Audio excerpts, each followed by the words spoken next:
What's going on, everyone? Boomslangg here, and today I'm going to talk about something a little bit different. As you all know, The Division is now available and the rush to hit max level has begun. Whether you bought the game day one or you're planning to buy it, that feeling of having to reach the max level as quick as possible is now there. Now, there's nothing wrong with trying to reach the end game as fast as possible, and I'm not trying to discourage you from doing that if that's how you like to play the game, but I want to talk about how I've been playing and how I think the game needs to be played in order to get the maximum experience from it. First things first though, I haven't had a whole lot of time to play the game, hence the lack of videos. My real life job has been keeping me extremely busy and will continue to do so for the next few weeks, but hopefully things will calm down after that and I can get more videos out afterwards. Until then, just hang with me and we will get back to normal. Now on to the video. The Division has an extremely dense open world with a lot of lore, hidden Easter eggs, and small details that can be easily missed if you're trying to blow through the levels as quick as possible. So I'm here to propose something that's not usual for a YouTuber. I'm here to talk about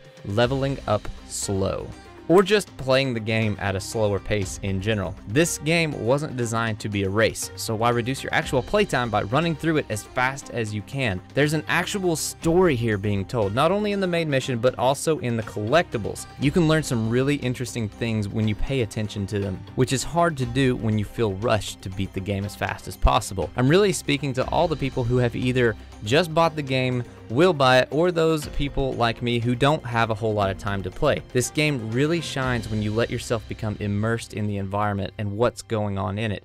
And I would actually recommend buying the companion book and reading it along with the game too. It helps bring it all to life almost by telling the story of an ordinary civilian living day to day in the city. So if you want to get even more out of the game, definitely go get the book. I'll leave a link in the description box below where you can find it. So for actual gameplay tips on this matter, I would recommend unlocking the Canine unit, which allows you to see all of the collectibles in an area once all the missions and side activities have been complete. So you won't be wandering aimlessly looking for these collectibles, even though you would see a lot of other interesting things. With this upgrade, you will have some sort of direction, but still be able to explore as well. And then unlocking base upgrades that provide higher level contamination max, so you aren't restricted by any of those areas that might be hiding some goodies as well. Those are some other good upgrades to look into. Doing both of those things and then moving methodically from one section to another will allow you to experience all this game has to offer, and you will still hit max level, but you won't have to backtrack in order to find everything. Personally, I love just walking down the streets and hearing conversations between civilians and even enemies about things going on in the city that I haven't seen yet.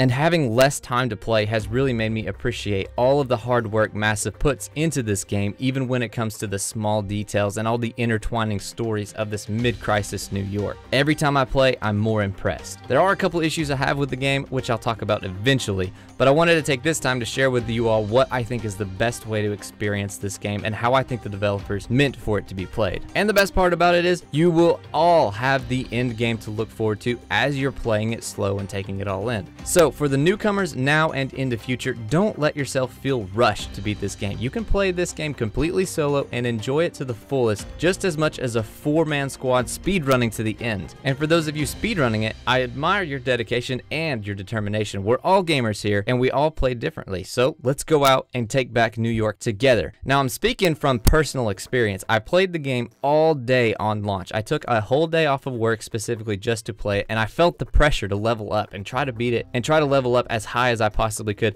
and honestly it drained me of my enjoyment of the game. But the days after launch, when I didn't have a whole lot of time, it changed my mindset, and now I play with the mentality of enjoying the current situation and the gameplay segment that I'm currently in. I know this was a different video from the usual, but I felt it needed to be said, at least from my perspective, because I know what it's like to feel like you're missing out because you're not max level in the game. But The Division is different. You don't need to rush. We don't speedrun games like The Witcher or Fallout. Let's treat The Division the same way, and then let's enjoy all the end game has to offer. So thumbs up if you enjoyed the video, subscribe for more The Division talk, and until next time, don't trust anyone in the dark zone.